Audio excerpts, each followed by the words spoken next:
Welcome to our deep dive, and wow, this time we're tackling the Industrial Revolution. You've given us a ton of great sources to work with.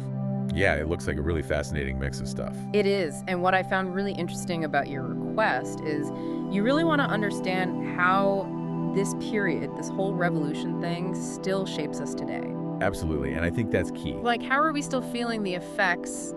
Exactly, it's not just a history lesson, it's about understanding our present. And maybe even predicting where we're headed. Totally. Your sources really get into that, describing it as a period of profound change. Profound change. Okay, so like big time change. Huge, and they pinpoint the start in the late 18th century in Britain. Okay, Britain, late 1700s. Yeah, so picture this. Most people's lives revolve around agriculture, small-scale crafts. Things move at a much slower pace. Okay, yeah, I'm getting like a very rural picture, kind of idyllic. Right, very different from our 24/7 world. No kidding. So how do we go from that to, well, everything we have today? Well, that's where those game-changing innovations come in. Right, the sources talk a lot about those, the spinning jenny, the steam engine, the power loom. Exactly. I mean, they sound kind of cool, like something out of a steampunk movie. Uh-huh.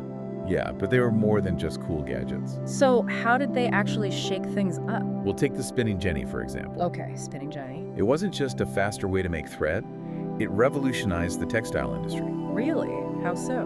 One person could suddenly do the work of many, Wow. and that shifted the balance of power from individual artisans to factory owners. Okay, so it wasn't just about the technology itself, it had these huge ripple effects. Exactly. It really set the stage for mass production. Wow. I mean, that's something we totally take for granted now. It's a fundamental shift in how we produce things. Okay, so spinning jenny, huge deal, got it. Right. Now, what about the steam engine? Oh yeah, that one's iconic. For sure. And the sources highlight James Watt's improvements. What did he do that was so important? Well, before Watt, the steam engine was more of a novelty, not really reliable. Okay, so kind of like a prototype. Exactly. But Watt, he made it powerful and dependable. So it could actually be used for, well, real work. Absolutely. It became the driving force behind factories' ships. And eventually trains, right? Yes, it was like unlocking this whole new level of energy. It's mind-blowing to think about the shift from relying on horses and wind to suddenly having this. This incredible new power source. Yeah, no wonder it's considered a defining moment of the revolution. It's a game changer for sure. But it wasn't just about those big, famous machines, was it? Right, the sources also talk about the crucial roles of coal and iron. Okay, so like the raw materials. Exactly, they were essential. In what way? Well, coal fueled the steam engines, literally powered those factories and ships. Makes sense. It's like the food for the engine And iron, it was the building block of the age. of the whole Industrial Revolution. Yeah, it was used to build the machines themselves, but also the infrastructure. Infrastructure, so. Bridges, railways, the factories themselves. So without those basic materials, none of this would have been possible. They were fundamental. It's interesting to think about how everything's connected. Like, you need the ideas, but you also need the materials to make those ideas reality. It's a complex web of factors all coming together. Now, speaking of connections, we can't forget about transportation, right? Absolutely. And those sources mention those steam-powered locomotives and railways. Ah, yeah, those are a classic image of the era. They allowed for transporting goods and people on a scale never before seen. So not just making more stuff, but moving it around faster and farther. Exactly. It shrunk distances, connected markets in ways that were impossible before. So it was like the world was suddenly getting smaller. In a sense, yes. And with this new interconnectedness came another massive shift, the rise of cities. Right, the sources describe this huge wave of urbanization. People flocked to places like Manchester and Birmingham, drawn by the promise of jobs. Okay, so from rural life to the big city. Exactly. And that was a huge change for those individuals. I bet. Must have been exciting, but also scary, right? Absolutely. It was like stepping into a whole new world. Full of opportunities, but also challenges, I imagine. For sure. And the sources don't shy away from those challenges. Like what? Overcrowding, poor sanitation, lack of housing. Yeah, those are some serious downsides. The rapid growth brought problems. It's like a double-edged sword, progress, but also these new struggles. And it was within this context that a new social group emerged, the working class. Okay, the working class, so people whose lives were defined by this new factory work. Exactly. They faced long hours, often dangerous conditions, I can imagine. and their experiences would have a huge impact on social and political movements. Really? their struggles for better conditions, they would resonate for centuries. It's amazing to think about how those early struggles connect to things we take for granted today, like labor rights. It's a direct line from those crowded factories to things like the 8-hour workday. Wow, that's a powerful thought. It all starts somewhere. Okay, so we've got these incredible inventions, these massive social shifts, but what about the economic impact? Well, the sources describe this period as an economic boom. So, like, good times for everyone. Well, mass production certainly had its benefits. Like what? Lower prices meant more people could afford goods that were once considered luxuries.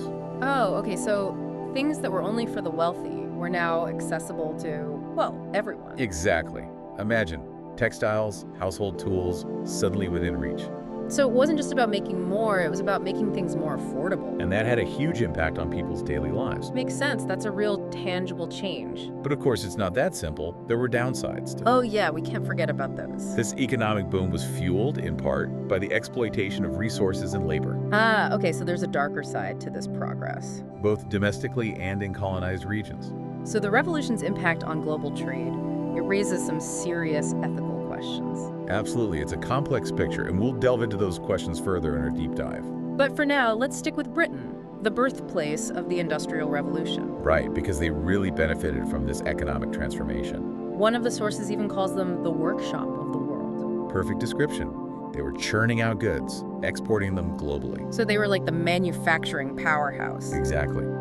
But, and this is important, we can't just focus on the positive side. Right, we've got to acknowledge those shadows. The sources don't sugarcoat the harsh realities. Like what?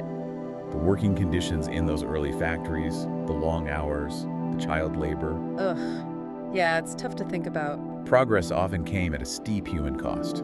It's a good reminder that advancement doesn't always mean a better life for everyone. And those issues, as the sources point out, they sparked debates and movements that still resonate today. So the fight for workers' rights, for example, it has roots in those early struggles. Absolutely. And that's a legacy that continues to shape our world.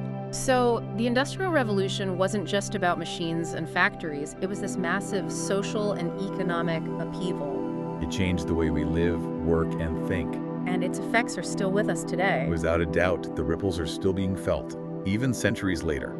So as we move into the next part of our deep dive, we'll explore how this legacy plays out in our modern world and how those early struggles for a better life laid the groundwork for the world we live in now. It's a fascinating journey, and I'm eager to continue exploring it with you. You know, it's just incredible to think about those workers back then facing such tough conditions, Yeah, they really did. but they had such a lasting impact. Their fight, it wasn't just about wages or hours, you know. It was bigger than that. Oh yeah, it was about dignity, the right to a decent life. And that idea, it really resonated. It sparked a conversation about, well, the role of government, society's responsibility, To protect its people. especially the most vulnerable. And those conversations, they haven't stopped, have they? Not at all. We're still wrestling with those issues today: income inequality, workers' rights, new technologies, and what they mean. It's like the Industrial Revolution. It forced us to confront these things head on. And those debates, they continue to shape us. One thing that really strikes me, reading through these sources, is how the revolution, it wasn't just about changing how things were made. What do you mean? Well, it's like it changed how society itself worked. You're right. It wasn't just about the factories, it was about the whole system. Exactly. Like, think about urbanization, all those people moving to the cities. That created a whole new set of needs, infrastructure, how to organize everything. Yeah, public health, sanitation, all of that. It was like the old rules, they just didn't apply anymore. A whole new rule book for a whole new way of life. And with those changes came new opportunities. Yeah. Education, social mobility. So not everyone was stuck in the factory. No, the demand for skilled workers grew. More people needed education. Interesting. So the revolution, it also pushed for, in a way, a more educated population. In a sense, yes. It wasn't just about machines, it was about creating this whole new social order. With its good and bad, I guess. Absolutely. And one of the biggest challenges, both then and now, the environment. Right. The sources talk about the heavy reliance on coal and fossil fuels back then. And that was, well, it was a turning point. Not a good one, right? Not for the environment, unfortunately. It's like the revolution, it brought amazing advancements, but also this environmental damage. The pollution, The greenhouse gases, the depletion of resources. Like, we were so focused on progress, we didn't see the unintended consequences. And that's why history matters, to understand these complexities, But to learn from those mistakes. so we don't repeat them. Okay, so let's bring it back to the present, because the sources make it clear. The impact of the revolution, it's still here. It's woven into the fabric of our world. But how, specifically, how do we see that legacy playing out today? Well, look at technology, the pace of innovation. It's incredible. Smartphones, space exploration, AI, it's all happening so fast. And that drive, that hunger to invent, to improve, it's part of our inheritance from the Industrial Revolution. Like, it's in our DNA now. The core principles, problem solving, creativity, challenging the status quo. But, and I think this is important, with that legacy comes responsibility. To address those challenges that were also born back then. We can't ignore the environmental impact, right? We're still reliant on fossil fuels, but there's this growing awareness. Of the need for sustainable solutions. Renewable energy, responsible consumption, changing how we do things. It's like we're trying to fix those mistakes. Learning from the past to build a better future. And what about the fight for social justice? It continues too. The fight for fair labor practices, safe working conditions, protecting the vulnerable. The Industrial Revolution, it highlighted those issues, brought them to the forefront. And those fights, they're more relevant than ever. So progress, it's not just about technology or economics, it's about creating a better society. It's everyone. A more just world. Exactly. That's why studying this period is so important. To learn from those struggles, to understand the challenges we face today. It's all connected. The steam engine, the fight for climate action, the factories, the fight for equality. We're all part of this ongoing story, you know? Of progress and responsibility. And the choices we make now, they shape the future. So in a way, we're still living in this revolution. We're shaping its course every day. What a powerful thought. It's not predetermined, the future, I mean. We're not just along for the ride. We have the power to steer it. To create the world we want. A world that's both innovative and just. Prosperous and sustainable. It's all possible.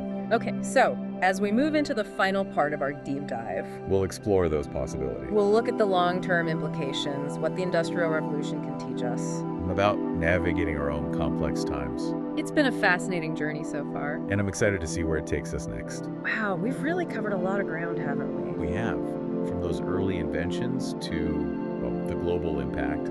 It's amazing to think about, how much changed in such a short time. That's one of the things that's so striking about the Industrial Revolution, that sheer scale of change. Yeah, like the world was completely transformed in just a few generations. And that pace of change, that acceleration, I think that's something we're still dealing with today. In what way? Well, think about it.